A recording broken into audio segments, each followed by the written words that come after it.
amalan yang bagi manfaat kat kita bila kita dah mati. Apa dia yang pertama?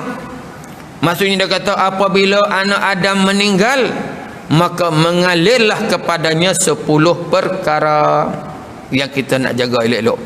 Apa dia perkara yang pertama? Yang pertama ialah ilmu yang disebarkannya.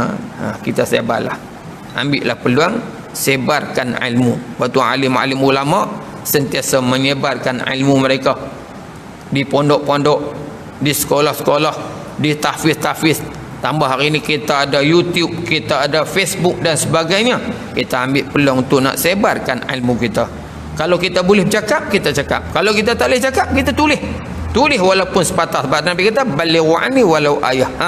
Ilmu ni lah, pahala ilmu ni lah tuan-tuan akan mengalir kat kita dalam kubur nanti. Yang kedua, doa anak yang soleh. Allahumma ghfirli rabbi ghfirli wali walidayya warhamhuma kama rabbayani shaghira.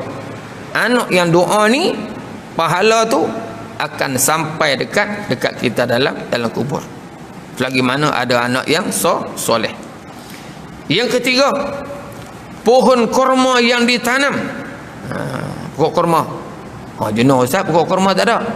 Nabi sebut kurma, dia sebut kurma sebab Arab ni pokok kurma. Kita ni ada apa? Derian, muktan, pisang, apa saja yang kita tanam, yang kita dah sebut dulu, Nabi pernah sebut dalam satu hadis, tanamlah. Sebab kamu akan mendapat ganjaran pahala sekiranya kamu makan buah tersebut, ataupun orang makan buah tersebut, ataupun orang curi, ataupun burung mai buat sarang pun kamu akan dapat pahala. Betul, kita amalkan tuan-tuan. Tanamlah pokok. Ada setengah orang tuan-tuan dia tak suka tanam, dia suka bunuh pokok, tebang. Sopo di mana tu? Dia rauk tu, dia tebang habis. Sampai berapa ribu hektar. Kita kena tanam. Jangan kiralah tanah tu tanah siapa, kita tanam cukup. Sebab tu anak ni pindah tak banyak kali, 13 kali pindah tuan-tuan. Setiap rumah yang ada duduk tu mesti anda tanam. Tanam, dan ada hak boleh makan dan ada yang tak sempat kita nak makan. Sebab apa? Sebab pokok yang kita tanam tu akan dapat pahala. Kemudian sedekah yang mengalir, sedekahun jariah yang kita selalu sebut dah. Yang kelima, mushaf yang diwariskan. Selalu kita tengok tuan-tuan, orang suka wakafkan mushaf. Kalau di Mekah, di Masjid Madinah, Masjid Nabi tuan-tuan, dia letak, dia jual Quran untuk diwakafkan. Sehingga pihak-pihak masjid tuan-tuan terpaksa kutip balik mushaf-mushaf yang tak ikut standard kementerian, dia buang. Dia ada standard dia. Tapi maksudnya itu kelebihan orang yang suka mewakafkan mushaf di mana-mana sajalah. Hari ini orang kempen, Yayasan Amal kempen untuk wakaf, pusat-pusat tahfiz untuk wakaf dan sebagainya. Kemudian yang keenam, menjaga perbatasan sempadan yang kita istilahkan sekarang ni sebagai frontliners. Frontliners ni tok bila tok siap frontliners. Hatta food panda frontliners. Polis, hospital, doktor-doktor, misi, menteri tuan-tuan. Menteri ni frontliners. Mereka termasuk frontliners yang banyak pahala dia. Sebab tu menteri kita antaranya Dr. Khairuddin yang mereka banyak serang tuan-tuan, musuh duk serang ni. Padahal dia antara menteri yang terbaik yang sanggup sabung nyawa tuan-tuan. Sabung nyawa ke Turki. Turki ni tempat yang kuat Covid. Kita jangan kata Turki tuan-tuan. Bila di Taman Mutiara tu ada 5 kes, berapa minggu nak tak masuk Taman Mutiara? 2 minggu tak masuk Taman Mutiara. Anak tak bagi pergi sekolah. Sebab apa? Anak ni naik van dengan budak Taman Mutiara. Takut. Kerja-kerja kelang tak bagi. Punya takut tuan-tuan. Tapi Dr. Khairuddin sanggup pergi ke Turki. Kenapa? Nak pergi deal. Dan Alhamdulillah Turki yang sebelum ni beli 700 metrik tan, dah meningkat kepada 1 juta.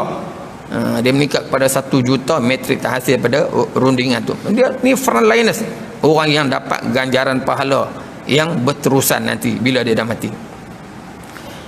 Yang ketujuh, menggali telaga. Lepas tu sahabat-sahabat dia suka wakaf telaga. Dan kita tuan-tuan, Kementerian alam sekitar di bawah Datuk Tuan Ibrahim sekarang tuan-tuan sedang buat wakaf air. Wakaf air, kita nak balik pada sistem Islam tuan-tuan. Zaman Nabi memang ada wakaf air, kita pun wakaf air. Sebab tu menteri tuan-tuan, kalau menteri-menteri kita ni, kita ada 3 orang menteri, bila dia turun dia akan panggil lah. Kami YDP ni akan dipanggil untuk diberi taklimat. Sekarang ni 3 orang menteri kita, Datuk Taqiyuddin, Datuk Tuan Ibrahim dan Dr. ni sudah turun. Turunnya bukan turun saja, turun bersama dengan projek antara air, projek 4.4 bilion untuk pulih balik perkhidmatan air. Dan insya-Allah Kedah ni dia akan bina lebih kurang 6 loji baru di bawah pengendalian SADA untuk nak pulih balik sistem air dalam negara kita, di samping kita galakkan sistem wakaf air ni. Sebab orang yang wakaf telaga dan wakaf air tuan-tuan termasuk orang yang dapat ganjaran pahala yang mengalir. Yang ke-8, mengalirkan sungai. Termasuk di bawah Kementerian Alam Sekitar tuan-tuan, jaga sungai. Sebab tu Datuk Tuan Ibrahim sebut antara sebab punca tercemarnya sungai di Pahang tu adalah akibat daripada projek Musangking. Lepas tebang habis tuan-tuan. Kalau sistem balak biasa tuan-tuan, dia tebang ikut sistem, dia tebang hak besar saja, hak kecil dia tak tebang.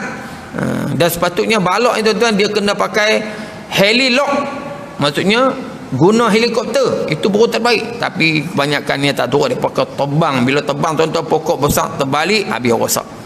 Dan hari ini kementerian sedang dalam usaha memulihkan sungai-sungai dengan pemeliharaan hutan dan sebagainya. Ini dia sebut tuan-tuan, menteri kita orang agama, orang ingat tak boleh urus. Lepas ingat dalam Islam ni tak ada hal tu. Dalam Islam ada belaka. Dalam Islam ada jaga tentang kebersihan alam sekitar. Sebab tu ada pokok ada yang boleh tebang, ada yang tak boleh tebang. Jangan kita saja-saja nak pergi tebang, siapa tebang? Duduk saja, tak boleh. Nak tebang tu mesti ada sebab. Rumput di hadapan rumah tu nak tebas pun kena ada sebab dia. Kalau saja-saja tak boleh. Siapa tebas tu? Takut ulat. Boleh. Pasal apa tebasnya? Saja. Tak boleh. Dia ada sebab. Pokok mesti dipelihara. Sebab tu antara perkara yang larangan haji di Mekah tu tak boleh. Tak boleh cabut pokok, tak boleh tebang pokok dan sebagainya.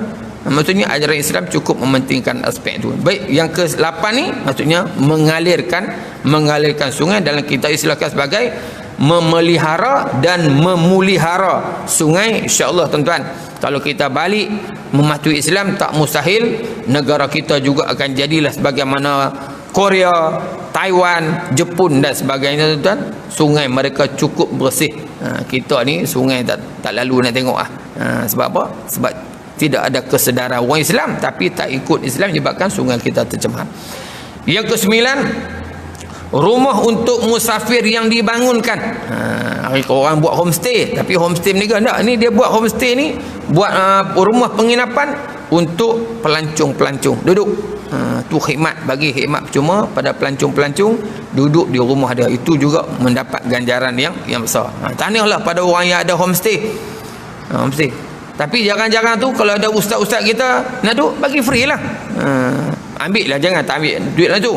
Ambil, tapi bila ada ustaz kita atau petugas kita, okey ustaz malam ni duduk di homestay saya nak bagi khidmat percuma. Jangan-jangan tuan-tuan.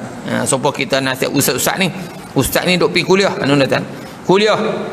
Kuliah ni ada oleh pagelar kita, ada habuan lah, ada saguati. Kita kata bagaimana nak cari pahala yang lebih, pergilah tempat-tempat yang tak ada sagu hati. Di mana? Usrah-usrah kat cawangan-cawangan. Telefon cawangan-cawangan, ana nak pergi ke cawangan nak buat usrah. Pergi. Untuk apa? Untuk nak dapat ganjaran pahala yang berlipat ganda. Dan akhir sekali yang ke-10, mendirikan tempat ibadat. Sebagaimana hari ini tuan-tuan kita buat masjid, kita buat surau dan sebagainya sebagai tempat ibadat. Itulah 10 amalan yang antara 10 amalan yang berkekalan, yang akan menemani kubur kita, yang akan jadi makanan-makanan yang lazat di dalam kubur kita nanti.